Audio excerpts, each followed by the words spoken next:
ശ്രീകാന്ത് ഈ ചൂരൽമലയുടെ ഈ ഭാഗത്തുണ്ട്. ശ്രീകാന്ത്, ഏറ്റവും ലേറ്റസ്റ്റ് ആയിട്ടുള്ള വിവരങ്ങൾ എന്തൊക്കെയാണ്? നമുക്ക് വിശ്വസിക്കാൻ കഴിയാത്ത സാഹചര്യമാണല്ലോ ഇപ്പോൾ ദൃശ്യങ്ങളിൽ കാണാൻ കഴിയുന്നത്.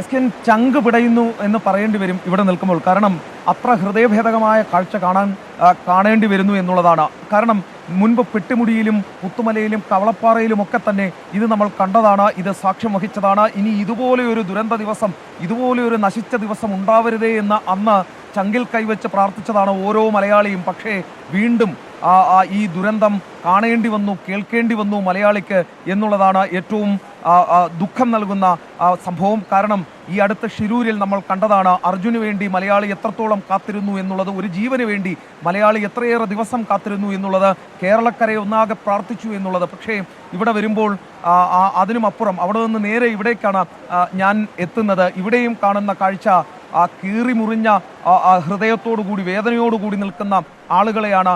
ഒരുപാട് പേരെ, അച്ഛനെയും അമ്മയും ഒക്കെ നഷ്ടപ്പെട്ടവർ, കുഞ്ഞുങ്ങളെ നഷ്ടപ്പെട്ടവർ, വൃദ്ധരായ മാതാപിതാക്കളെ നഷ്ടപ്പെട്ടവർ, SKN അങ്ങനെ തങ്ങളുടേതെന്ന് പറയാവുന്ന ജീവിച്ചിരുന്ന ആളുകളെ മുഴുവൻ നഷ്ടപ്പെട്ട ഒട്ടനവധി ആളുകൾ ഇന്ന് ഈ ചൂരൽമലയിലുണ്ട്. അതിനുമപ്പുറം അക്കരക്കരയിൽ എത്രയധികം പേർ ഉണ്ട്, എത്രയധികം പേർ ഇനി മണ്ണിനടിയിൽ കുടുങ്ങിക്കിടക്കുന്നുണ്ട് തുടങ്ങിയ ഒരു കാര്യങ്ങളും ഇപ്പോഴും വ്യക്തമല്ല SKN. കാരണം അവിടെ ഒന്ന് എത്തിപ്പറ്റാൻ, അവിടെ ഒന്ന് കയറിപ്പറ്റാൻ ഇതുവരെയും സാധിച്ചിട്ടില്ല എന്നുള്ളതാണ് ഏറ്റവും പ്രശ്നം എന്നുള്ളത്. അതാണ് അവിടുത്തെ കണക്കുകൾ ഇനിയും പുറത്തു വരാൻ ഉള്ളത്. പല ആളുകളും, കുറേയധികം ആളുകൾ രക്ഷപ്പെട്ടിട്ടുണ്ട്, കുറേയധികം ആളുകൾ ഈ മണ്ണിനടിയിൽ കിടപ്പുണ്ട്, കുറേയധികം ആളുകൾ വീട് പൊളിഞ്ഞു വീണ് കോൺക്രീറ്റിനടിയിൽ കിടപ്പുണ്ട്. രക്ഷാദൗത്യത്തിന് പോയ ആളുകൾ പക്ഷേ അവർക്ക് ഓടി തിരികെ വരേണ്ടി വന്നു. അതിന് കാരണമായി അവർ ചൂണ്ടിക്കാണിച്ചത് മലവെള്ളപ്പാച്ചിലെന്നാണ്. ഉറക്കെ നിലവിളിച്ചുകൊണ്ട് ഈ രക്ഷാദൗത്യത്തിനിറങ്ങിയ ആളുകളെല്ലാം ഓടി രക്ഷപ്പെടൂ എന്ന് ഉറക്കെ നിലവിളിച്ചുകൊണ്ടാണ് അവരെത്തിയത്. കാരണം ഈ മലവെള്ളപ്പാച്ചിൽ വരുന്ന കാഴ്ച അത്ര ഭീകരമായിരുന്നു. അങ്ങനെ അവിടെ വെച്ച് ആ ഭാഗത്തേക്ക് പോകാൻ സാധിക്കാതെ അവരവിടെ വെച്ച് അവരുടെ രക്ഷാദൗത്യം നിർത്തി. ഇനി അത് സൈന്യത്തിൻ്റെ കയ്യിലാണ്, ഇനി അത് NDRFിൻ്റെ കയ്യിലാണ്, ഇനി അത് പോലീസിൻ്റെയും കേരള ഫയർഫോഴ്സിൻ്റെയും കയ്യിലാണ് ആ ഭാഗത്തേക്ക് പോവുക എന്നുള്ളത്. കാരണം അത്ര ശ്രമകരമാണ് അവിടേക്ക് പോകാൻ. ഏത് നിമിഷവും ഉരുൾപൊട്ടൽ സാധ്യതയുണ്ട്, ഏത് നിമിഷവും മലവെള്ളപ്പാച്ചിലിന് സാധ്യതയുണ്ട്. ജീവൻ കയ്യിൽ പിടിച്ച് രക്ഷപ്പെട്ടവർ അക്കരക്കരയിൽ ഇരിപ്പുണ്ട്. തങ്ങളെ രക്ഷപ്പെടുത്താൻ തങ്ങളുടെ അടുത്തേക്ക് ആളുകളെത്തും, സർക്കാരിൻ്റെ സഹായമെത്തും, രക്ഷാദൗത്യം നടത്തുന്ന ആളുകളെത്തും എന്ന് കരുതി ഒട്ടനേകം ആളുകൾ ഇപ്പോഴും അക്കരക്കരയിൽ കാത്തു നിൽപ്പുണ്ട്.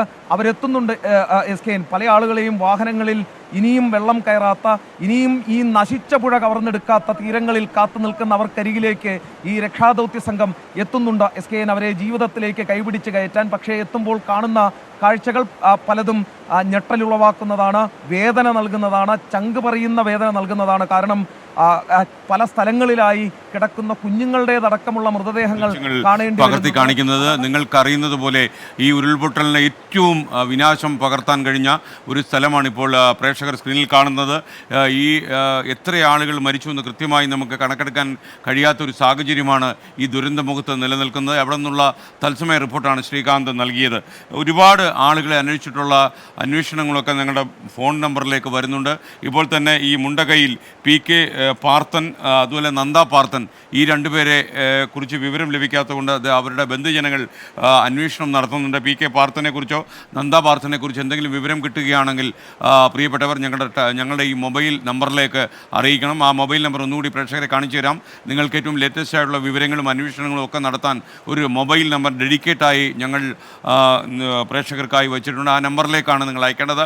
സ്ക്രീനിൽ ഇപ്പോൾ കാണുന്ന നമ്പറാണ്. ഈ PK പാർത്ഥനെ കുറിച്ചും നന്ദ പാർത്ഥനെ കുറിച്ചും വിവരം ലഭിക്കുന്ന ആളുകൾ 8111999602 എന്ന നമ്പറിലേക്ക് വിളിച്ചറിയിക്കണം. അതുപോലെ നിങ്ങൾക്ക് ദൃശ്യങ്ങളും വാർത്തകളും അയച്ചു തരാം. എനിക്കറിയാം നെഞ്ച് തകർന്നു പോകുന്ന ദൃശ്യങ്ങളാണ് ഇപ്പോൾ ഈ പറയുന്ന പ്രദേശങ്ങളിൽ നിന്ന് വരുന്നത്. മുണ്ടക്കൈ, അതുപോലെ ചൂരൽമല, അട്ടിമല ഈ പ്രദേശങ്ങളൊക്കെ ഇപ്പോൾ ഒറ്റപ്പെട്ടിരിക്കുകയാണ്. എന്നാൽ ഏറ്റവും ആശ്വാസകരമായ വാർത്തയെന്ന് പറയുന്നത് അവിടെ സമാന്തരമായൊരു പാലം ഈ ചൂരൽമലയിൽ നിർമ്മിക്കാൻ സൈന്യം പ്രവർത്തനങ്ങൾ ആരംഭിച്ചു. ഇതിൽ അവർ പ്രാഗൽഭ്യമുള്ളവരാണ്, പരിചയസമ്പന്നരാണ്. ആർമിക്ക് ഒരു പാലം പെട്ടെന്ന് തന്നെ നിർമ്മിച്ച് എടുക്കാൻ കഴിയുമെന്നാണ് അറിയുന്നത്. വയനാടിലെ പല സ്ഥലങ്ങളിലും ഇപ്പോൾ റെക്കോർഡ് മഴ പെയ്യുന്നു. തെറ്റമലയിൽ പ്രത്യേകിച്ച് 409 മില്ലിമീറ്റർ മഴ പെയ്തു എന്ന രീതിയിൽ വാർത്ത വരുന്നു. മുഖ്യമന്ത്രി പിണറായി വിജയൻ ഇന്ന് വൈകുന്നേരം 5 മണിക്ക് ഒരു വാർത്താ സമ്മേളനം വിളിക്കുന്നുണ്ട്. രക്ഷാദൗത്യത്തിൻ്റെ കൂടുതൽ വിശദാംശങ്ങൾ അദ്ദേഹം ഈ വാർത്താ സമ്മേളനത്തിൽ വിശദീകരിക്കുമെന്നാണ് നമുക്ക് പറയാൻ കഴിയുന്നത്. 24 മണിക്കൂറിൽ റെഡ് അലേർട്ടിന് മുകളിൽ മഴ പെയ്തു എന്നാണ് ഏറ്റവും വലിയ വാർത്ത. ഒരുപക്ഷെ ഇത്രയും കടുത്ത മഴ ഈ അടുത്ത കാലത്തൊന്നും വയനാടിന് ഉണ്ടായിട്ടില്ല. പുത്തുമലയിൽ ഉൾപ്പെടെ 300 മീറ്ററിൽ മേലെ മഴ പെയ്തു എന്നാണ് വരുന്നത്. ഹാഷ്മി താജ് ഇബ്രാഹിം കൂടി നമുക്കൊപ്പം ചേരുകയാണ്. ഹാഷ്മി, കൂടുതൽ വിശദാംശങ്ങൾ എന്തൊക്കെയാണ്? മറ്റു വിവരങ്ങൾ എന്തെങ്കിലും ലഭിക്കുന്നോ? അവിടെ ഇപ്പോഴും ആളുകളെ കാണാനില്ല എന്ന് കരുതി പരിഭ്രാന്തരായി ബന്ധുജനങ്ങൾ നടക്കുന്നു എന്നുകൂടി വാർത്തകൾ വരികയാണ്.